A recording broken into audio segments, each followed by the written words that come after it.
تو یہ نئے سال کا آغاز ہے، ہم نئے عزم کے ساتھ آگے بڑھیں اور اپنی صبح کا آغاز صلاۃ التہجد سے کریں۔ تہجد کے لمحے اللہ کی رحمتوں کے نزول کے خاص لمحے ہوتے ہیں۔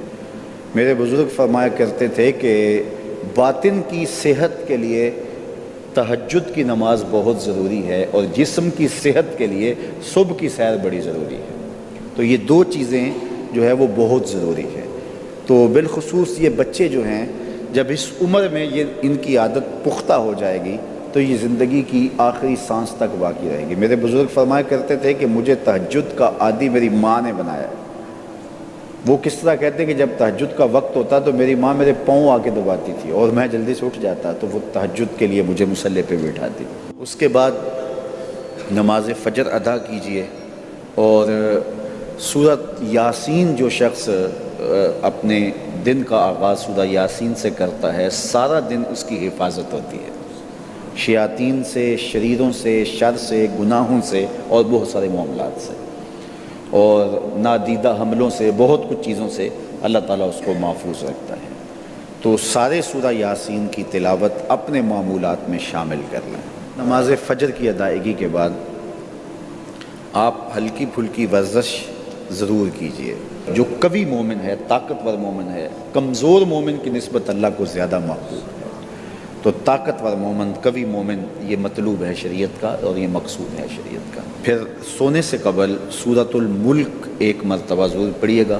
جس طرح سورہ یاسین پڑھتے ہیں تو سارا دن آپ کی حفاظت رہتی ہے، اور سورہ ملک اگر پڑھتے ہیں تو ساری رات آپ کی حفاظت رہتی ہے۔ اور سورہ واقعہ ایک مرتبہ یہ زندگی میں معمول بنا لیں، کیونکہ ہمارے جو معاشی مسائل ہیں اس کا بہترین روحانی حل سورہ الواقعہ ہے۔ سورہ الواقعہ کی تلاوت کرنے والا کبھی بھی کنگال نہیں رہتا۔ میں جب بھی اللہ کی توفیق سے یہ محسوس کرتا ہوں کہ ادارے کو وسائل کی ضرورت ہے تو سورہ واقعہ کو زیادہ پڑھنا شروع کر دیتا ہوں، تو اللہ خزانہ غیب سے مدد فرما دیتا ہے۔ اور جب بھی کبھی میں چاہتا ہوں حرمین طیبین میں حاضری کے لیے تو سورہ واقعہ کی تلاوت میں لازمی کرتا ہوں، اس نیت سے کہ اللہ اس کی برکت سے، وہاں چونکہ 1 کا 1 لاکھ کے بدلے میں جو ہے وہ ثواب ہے، تاکہ جو ہے وہ زیادہ سے زیادہ اللہ تعالیٰ وسائل عطا فرمائے۔ تو یہ ساری جو بہاریں آپ کو نظر آ رہی ہیں، اس میں بہت سارا حصہ سورہ الواقعہ کا ہے۔ جس معاشرے میں ہم جی رہے ہیں یہ ناہموار معاشرہ ہے۔ یہ ہمارے خاندانی نظم ہو تو وہاں بھی عجیب سی بولی اور عجیب سی لینگویج ہوتی ہے، اور ہمارا دیہاتی کلچر بھی، ہمارا شہری کلچر بھی، وہ بھی عجیب سا ہوتا ہے۔ اسی طرح جو ہے وہ یہ ہمارے مدارس کی، مساجد کی دنیا بھی، یہ بھی ایک الگ کائنات ہوتی ہے۔ تو اس میں بھی مخصوص ایک طریقہ کار ہے اپنے مد مخالف کے لیے اور اپنے مد مقابل کے لیے۔ تو اس سے ہٹ کر کے جو ہے وہ جو شریعت کا مقصود ہے اس کے مطابق ہم نے اپنے قول و عمل کو مرتب اور منظم کرنا ہے۔ اسلامی تقویم ہجری کا کیلنڈر حضرت عمر نے بنایا رضی اللہ تعالی عنہ نے، اور اسی تقویم کے مطابق وہ سال کی پہلی تاریخ کو اس دار دنیا سے آخرت کی جانب عازم سفر ہوئے۔ گویا جب ہجری سال کا آغاز ہوتا ہے تو سب سے پہلے ہمیں حضرت عمر فاروق کی یاد تڑپاتی ہے، ان کی شہادت کا تذکرہ تازہ ہوتا ہے، اور اطراف و اکناف عالم میں ان کے ذکر کی خوشبو سے، ان کے تذکرے کی مہک سے مشام ہستی منور ہوتے ہیں۔ جو کچھ برما میں ہوا، جو کچھ فلسطین میں ہو رہا ہے، شام میں جو کچھ ہو رہا ہے، اور اب جو کچھ کشمیر میں ہو رہا ہے، امت لہو لہو ہے، اور 56-57 اسلامی ملکوں کے حکمران ہیں کہاں؟ کیا یہ چیخ بھی نہیں سکتے، آواز بھی نہیں اٹھا سکتے؟ گاجر مولی کی طرح اس امت کو کاٹا جا رہا ہے۔ انسانیت کا بہتا ہوا خون کیا دنیا کے اندر امن کے ٹھیکیداروں کو نظر نہیں آتا؟ کشمیر کے اندر 1 لاکھ سے زائد لوگ شہید ہو گئے ان 17 سالوں میں، 90,000 بچے یتیم ہو گئے، 23,000 سے زائد خواتین بیوہ ہو گئے،